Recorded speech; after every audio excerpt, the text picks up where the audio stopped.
Ahoy and welcome back to the Crow's Nest, and a very special welcome to all the new subscribers to the channel. I'm Captain J, and today we're taking a closer look at the latest inside story, as well as heading back to our roots and doing a little bit of speculation. With that said, let's get right into it. The latest inside story features executive producer Joni and creative director Greg Mails discussing their vision, specifically the social aspect for Sea of Thieves. With the rise of streaming in the last few years and the community that's grown around it, Sea of Thieves is intended to be a fun and interactive experience, not for just those players who are playing, but for individuals who watch it as well. After all, the very first PowerPoint presentation the team came up with for the game, as confirmed by Joe Online, was titled Players Creating Stories Together. This social aspect and interaction is built into the game's core, but before the game could even get into the hands of us players, the game had to be greenlighted by the Xbox leadership team. Enter the prototype build. When Rare originally pitched the Xbox heads, they first presented the game and then immediately afterwards invited them to play it. What we get is a bare bones look at the original idea for Sea of Thieves. Now, here is where we'll get into some speculation and breakdowns. Please note, some of the features and ideas discussed from here on may or may not make it into the final build of the game. Let's get right into it. Almost immediately, we're treated to a quick look at some of the shops that might be coming into the game.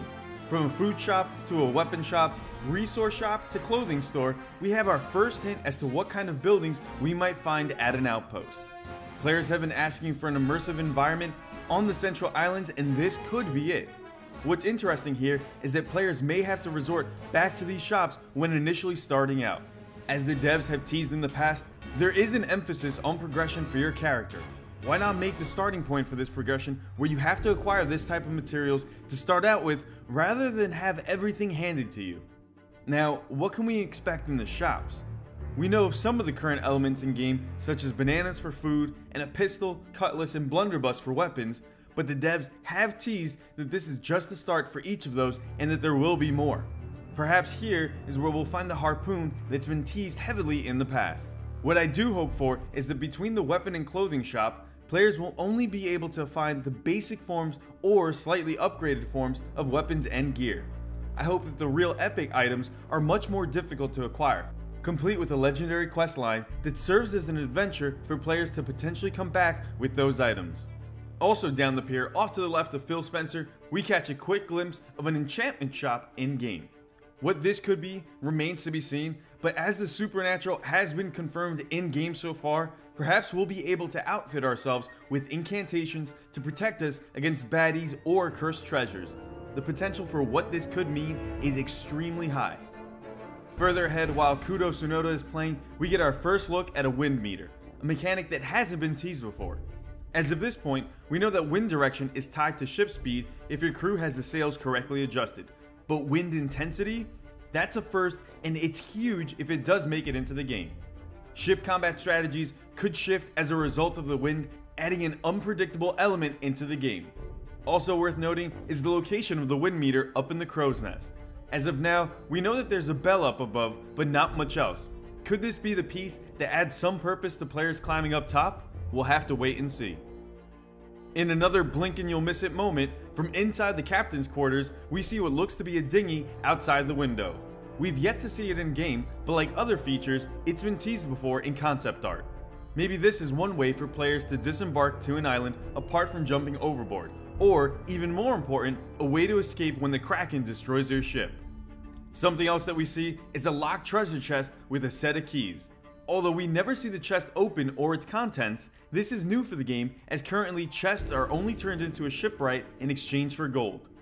Maybe we'll have the chance to loot specific types of chests only if you have the right key. And where could you find the key for an epic chest? Why not the enchantment shop? The more we dive into this prototype gameplay, more possibilities start to emerge. The last treat that we get to see from this early build is good old-fashioned fisticuffs, where one of our pirates is seen throwing punches at other players. This is one aspect that I can almost definitely see making it into the final build, a way to defend yourself when desperation or curiosity sets in. As our pirates fight on deck, it looks as if someone throws a pair of die in the direction of our pirate. Could this be the answer to the community's request for Liar's Dice in the form of a minigame one day? One thing's for certain, this early build at its very core has shown us that at the heart of the game, it's all about fun. Could some of these teases and early ideas make it into the game at launch? I hope they do, as the variety and strategy of the game would increase, but time will tell. When we get more info, I'll have you all covered.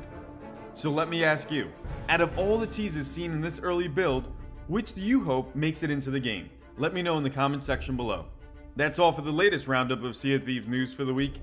Thanks for taking the time out to watch. If you enjoyed it, give it a thumbs up and subscribe for all things Sea of Thieves. As always, I'm Captain J, and until next time, fair winds and following seas.